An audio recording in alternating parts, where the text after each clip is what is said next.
Si te apasiona el cotilleo de tus famosos favoritos, suscríbete y dale like para noticias actualizadas cada día. Ahora, empecemos. La noticia irrumpió con la velocidad de un relámpago en una tarde aparentemente tranquila.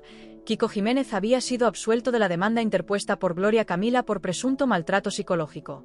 El titular, acompañado de la etiqueta de urgencia que tanto gusta a los medios, parecía condensar en pocas palabras meses, incluso años, de tensiones, declaraciones cruzadas, silencios estratégicos y exposiciones públicas que habían mantenido a la audiencia en una expectación constante. Pero, como suele ocurrir con los asuntos que mezclan lo judicial con lo mediático, detrás de esa línea rotunda había una historia mucho más compleja, llena de matices que no cabían en un simple absuelto. El murmullo inicial se convirtió rápidamente en un eco ensordecedor. Programas de televisión, tertulias radiofónicas y redes sociales comenzaron a desmenuzar cada detalle conocido del caso. Algunos hablaban con la seguridad de quien cree haber estado presente en cada discusión privada. Otros, con una prudencia casi quirúrgica, recordaban que las resoluciones judiciales se basan en pruebas, no en percepciones.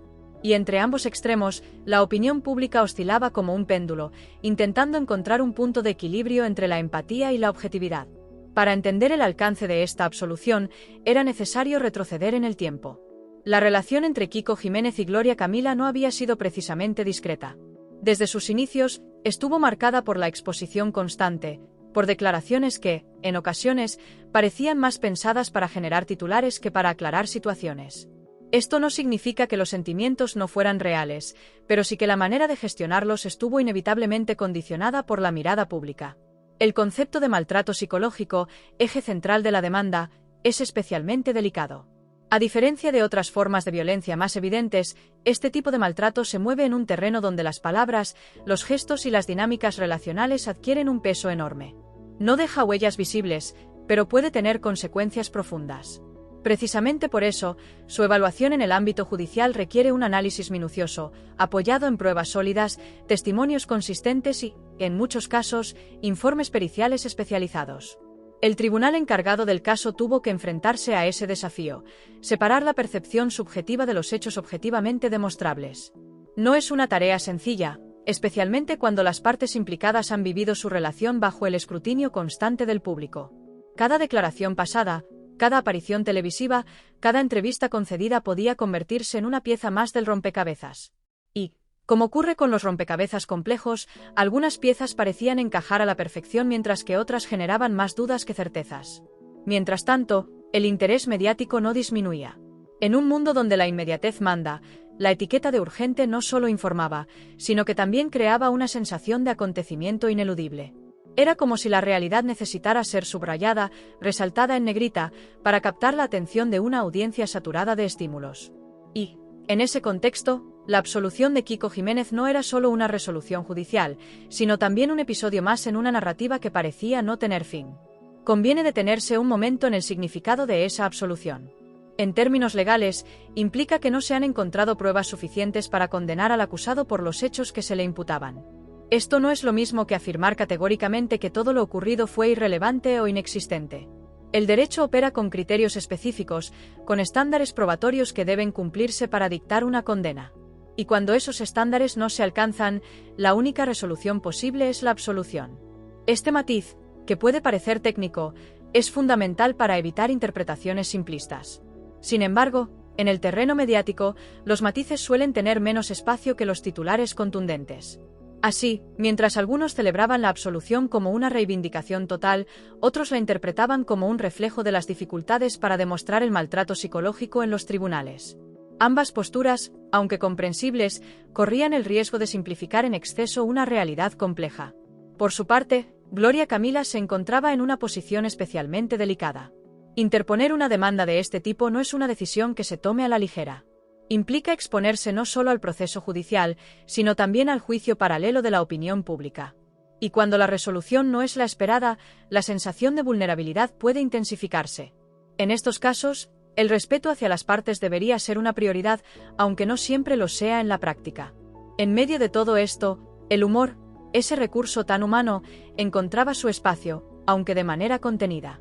No se trataba de trivializar la situación, sino de reconocer ciertas ironías inevitables. Por ejemplo, La rapidez con la que algunos tertulianos pasaban de ser expertos en relaciones personales a especialistas en derecho penal, todo en cuestión de minutos. O la manera en que ciertos debates televisivos parecían más un concurso de interrupciones que un intercambio de ideas. Si no fuera por la seriedad del tema, casi podría parecer una comedia de enredos. Sin embargo, sería injusto reducir todo a una caricatura. Detrás de cada intervención, de cada análisis, había también intentos genuinos de comprender lo ocurrido. La sociedad, en su conjunto, está cada vez más sensibilizada con las cuestiones relacionadas con el maltrato en todas sus formas. Y eso es, sin duda, un avance. Pero esa sensibilidad debe ir acompañada de rigor, especialmente cuando se trata de interpretar decisiones judiciales. Otro aspecto relevante es el papel de los medios de comunicación. En situaciones como esta, tienen la responsabilidad de informar con precisión, evitando caer en la tentación de amplificar el conflicto más allá de lo necesario. No siempre es fácil, sobre todo cuando la competencia por la atención del público es tan intensa. Pero es precisamente en esos momentos cuando el compromiso con la veracidad adquiere mayor importancia. La absolución de Kiko Jiménez también plantea preguntas sobre el impacto de los procesos judiciales en la vida personal y profesional de los implicados. Incluso cuando el resultado es favorable, el camino recorrido puede dejar huellas. La exposición mediática, las especulaciones, las críticas y también los apoyos forman parte de una experiencia que difícilmente se olvida. Y lo mismo ocurre, desde otra perspectiva, con quien inicia la denuncia. En este punto, es inevitable reflexionar sobre la relación entre justicia y percepción pública. Idealmente, ambas deberían alinearse, pero en la práctica no siempre sucede así. La justicia se basa en pruebas y procedimientos. La percepción pública, en cambio, está influida por emociones, experiencias personales y, por supuesto, por la manera en que se presenta la información. Cuando ambas dimensiones divergen, se genera un espacio de tensión que no siempre es fácil de gestionar. A medida que pasaban las horas, la noticia dejaba de ser urgente en el sentido estricto, pero seguía siendo relevante. Los análisis se volvían más pausados, más reflexivos. Algunos expertos recordaban la importancia de no extrapolar casos individuales a conclusiones generales. Otros insistían en la necesidad de seguir mejorando los mecanismos de detección y prueba del maltrato psicológico. Y entre tanto análisis, el público intentaba construir su propia interpretación de los hechos. En el fondo, esta historia es también un reflejo de cómo la sociedad contemporánea gestiona los conflictos que se hacen públicos. La mezcla de justicia, medios de comunicación y opinión pública crea un escenario complejo, donde cada elemento influye en los demás. Y en ese escenario, las personas implicadas se convierten, en cierta medida, en personajes de una narrativa que a veces escapa a su control. No faltaron, por supuesto, quienes intentaron encontrar moralejas rápidas. Pero la realidad rara vez se presta a conclusiones simplistas. La absolución de Kiko Jiménez no invalida la importancia de denunciar el maltrato psicológico cuando existe, ni convierte automáticamente a Gloria Camila en alguien equivocado en sus percepciones. Lo que sí pone de manifiesto es la necesidad de abordar estos temas con seriedad, rigor y, sobre todo, respeto. Con el paso de los días, es probable que surjan nuevas declaraciones, nuevas interpretaciones, quizá incluso nuevos capítulos en esta historia. Es el ritmo habitual de una realidad donde lo mediático y lo personal se entrelazan de manera constante. Pero más allá de lo que ocurra a continuación, esta resolución ya forma parte de un relato más amplio, uno que invita a reflexionar sobre cómo entendemos la justicia, la comunicación y las relaciones humanas en un mundo cada vez más expuesto. Y quizá, solo quizá, también os recuerde que detrás de cada titular hay una historia que merece ser comprendida en toda su complejidad, sin reducirla a una frase llamativa ni a una opinión apresurada. Porque si algo queda claro en situaciones como esta, es que la realidad, por mucho que se intente simplificar, siempre encuentra la manera de recordarnos que es, inevitablemente, más rica y más complicada de lo que parece a primera vista, porque detenerse en esa complejidad implica, necesariamente, observar con lupa cada elemento que ha ido conformando este episodio. No se trata únicamente de una resolución judicial que pone fin a una demanda concreta, sino de un entramado de circunstancias donde lo emocional, lo mediático y lo jurídico se superponen de forma casi inseparable. En ese punto exacto, donde termina el último párrafo y comienza este, la historia no avanza en el tiempo, pero sí se expande en profundidad, como si alguien hubiera decidido hacer zoom sobre una fotografía que, a simple vista, parecía nítida, pero que al acercarse revela detalles inesperados. Ese titular llamativo del que se hablaba no nace en el vacío. Se construye a partir de decisiones editoriales, de jerarquías informativas y, por qué no decirlo, de una cierta intuición sobre lo que generará más impacto. La palabra urgente, por ejemplo, no añade información objetiva, pero sí introduce una carga emocional inmediata. Funciona casi como una alarma. Algo importante ha ocurrido, hay que prestarle atención ahora mismo. Y en ese ahora, en ese instante de consumo rápido, el matiz queda relegado a un segundo plano. Sin embargo, cuando se desactiva esa urgencia inicial, lo que queda es el contenido real de la resolución. El tribunal, en su análisis, no trabaja con titulares ni con impresiones generales, sino con elementos concretos, pruebas documentales, testimonios, posibles contradicciones, coherencia narrativa y respaldo pericial. Cada uno de esos elementos se examina con un criterio que, aunque pueda parecer frío, es precisamente lo que garantiza que la decisión no dependa de percepciones subjetivas o de corrientes de opinión. En el caso que involucra a Kiko Jiménez y Gloria Camila, ese análisis tuvo que enfrentarse a una dificultad añadida, la sobreexposición pública de la relación. Cuando una pareja ha compartido aspectos de su vida en medios de comunicación, la línea entre lo privado y lo público se difumina. Declaraciones que en otro contexto serían irrelevantes pueden adquirir un peso distinto cuando han sido emitidas en televisión o recogidas en entrevistas. Esto genera una paradoja interesante.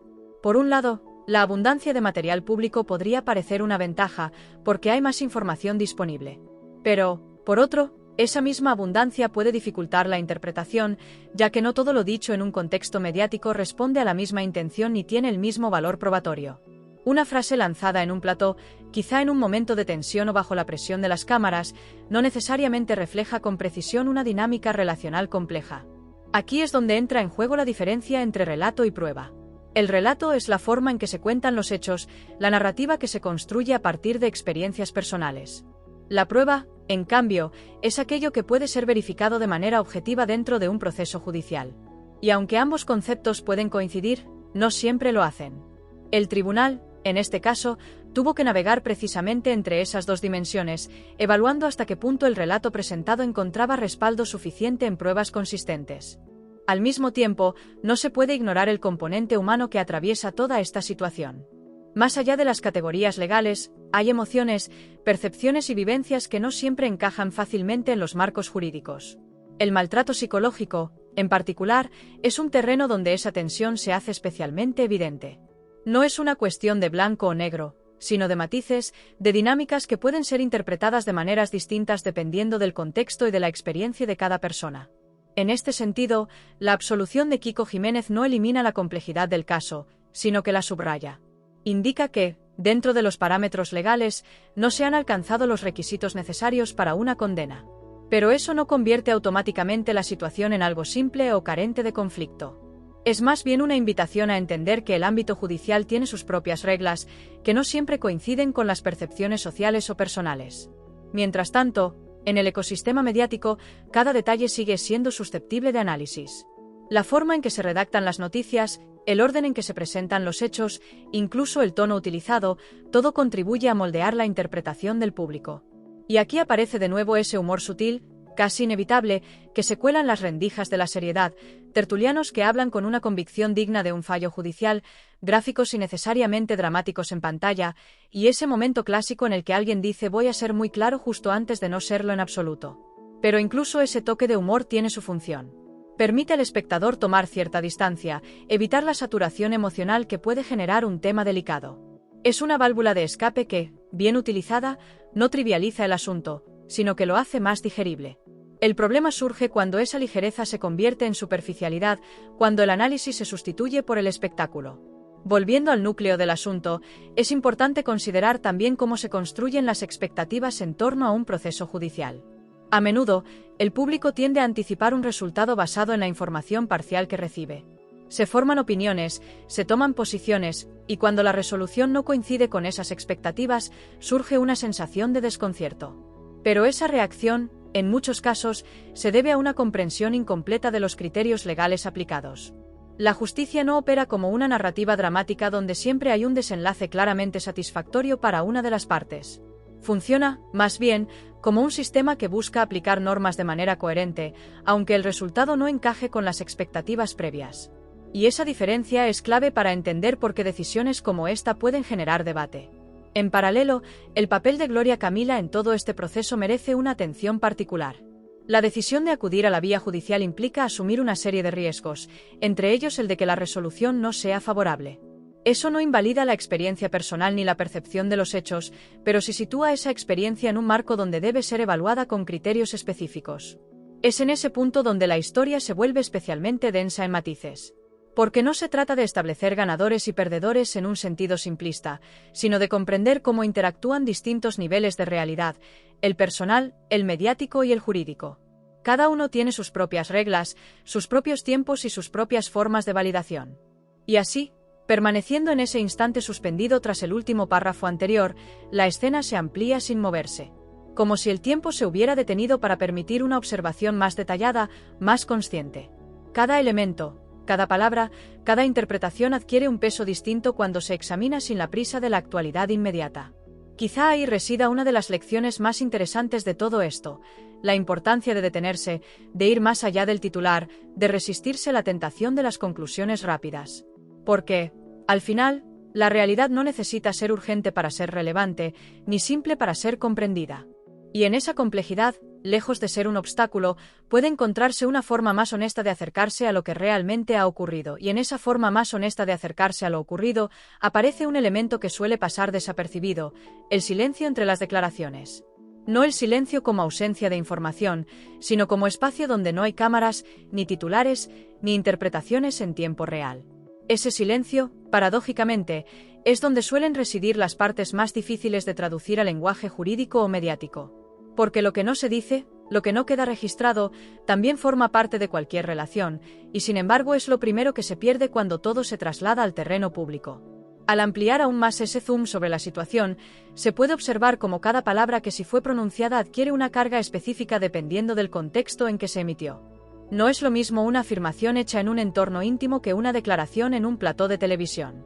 La primera puede estar cargada de espontaneidad, de emoción directa. La segunda, en cambio, suele estar atravesada por múltiples filtros, la conciencia de estar siendo observado, la necesidad de defender una imagen pública, incluso la influencia de quienes participan en la conversación. En el caso de Kiko Jiménez y Gloria Camila, esa diferencia de contexto se convierte en un punto especialmente relevante. Muchas de las interacciones que pudieron ser analizadas no ocurrieron en un espacio privado, sino en escenarios donde la comunicación ya está condicionada. Y eso introduce una capa adicional de complejidad. ¿Hasta qué punto lo que se dijo responde a una dinámica real de la relación y hasta qué punto está influido por el propio medio en el que se expresó? Es una pregunta incómoda, porque no tiene una respuesta clara. Pero es precisamente ese tipo de preguntas el que el tribunal debe considerar, aunque no siempre pueda resolverlas de manera concluyente. El derecho, en su intento de objetivar lo subjetivo, establece límites, necesita pruebas tangibles, consistencia, ausencia de contradicciones relevantes. Y cuando esos requisitos no se cumplen de forma suficiente, el margen de decisión se estrecha hasta conducir, inevitablemente, a la absolución. Mientras tanto, fuera del ámbito judicial, la narrativa sigue expandiéndose. Cada gesto pasado es reinterpretado, cada frase es revisada con una nueva lente.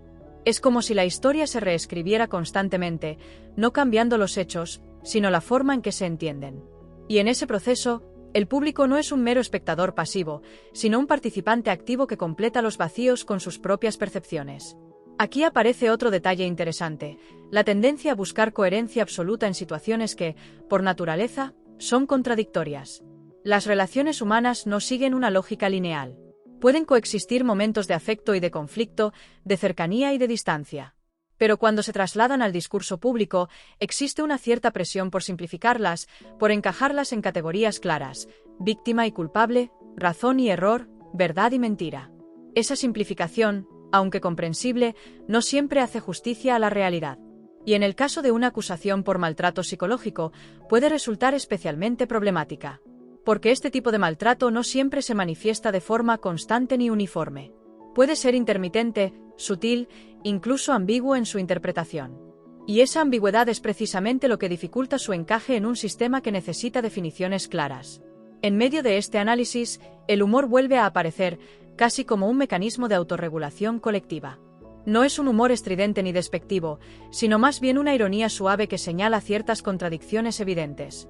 Por ejemplo, la rapidez con la que algunas personas pasan de analizar el lenguaje corporal en vídeos antiguos a emitir conclusiones categóricas, como si fueran expertos certificados en microexpresiones, después de haber visto 2 clips y medio en redes sociales. Es una escena que, sin perder el respeto por la seriedad del tema, resulta inevitablemente llamativa. Pero más allá de esas observaciones, lo que realmente se pone de manifiesto es la dificultad de traducir la experiencia humana a un formato que pueda ser evaluado de manera objetiva. El sistema judicial no está diseñado para validar emociones, sino para determinar hechos probados. Y esa diferencia, aunque necesaria, genera una distancia que a veces resulta difícil de aceptar desde fuera. En ese punto exacto donde la historia sigue detenida, sin avanzar cronológicamente, se puede observar también el peso de las expectativas sociales. Existe una idea, quizá influida por la narrativa de ficción, de que los procesos deben culminar en una especie de cierre definitivo, una resolución que deje todo claro. Pero en la realidad, ese cierre rara vez es completo. Quedan preguntas abiertas, interpretaciones divergentes, sensaciones que no encajan del todo en el resultado final. La absolución de Kiko Jiménez, en este contexto, no es un punto final en términos narrativos, sino más bien un punto fijo alrededor del cual giran múltiples interpretaciones. Cada persona puede observar ese punto desde un ángulo distinto, y aunque el hecho en sí no cambia, su significado puede variar considerablemente. Por su parte, Gloria Camila queda situada en una posición que, analizada con detenimiento, revela una complejidad particular. No se trata únicamente de la parte que inicia una demanda, sino de alguien cuya experiencia ha sido expuesta, analizada y, en muchos casos, reinterpretada por terceros. Y esa exposición, independientemente del resultado judicial, tiene un impacto que no se mide en términos de sentencias. Si se sigue profundizando en este mismo instante, sin permitir que el tiempo avance, también se puede apreciar cómo el lenguaje juega un papel crucial. Las palabras utilizadas, absuelto, demanda, maltrato psicológico, no son neutras. Cada una lleva consigo una carga semántica que influye en la percepción del caso. Y cuando esas palabras se combinan en un titular, generan una impresión inmediata que puede ser difícil de matizar posteriormente. Por eso, detenerse en los detalles implica también cuestionar el lenguaje, descomponerlo, entender qué comunica y qué deja fuera. Porque, al final, la manera en que se cuenta una historia influye tanto como los hechos que la componen. Y así, permaneciendo en ese mismo punto, sin avanzar ni un segundo en el tiempo, lo que parecía un desenlace se convierte en un campo de análisis inagotable. Cada elemento, por pequeño que parezca, aporta una capa adicional de significado.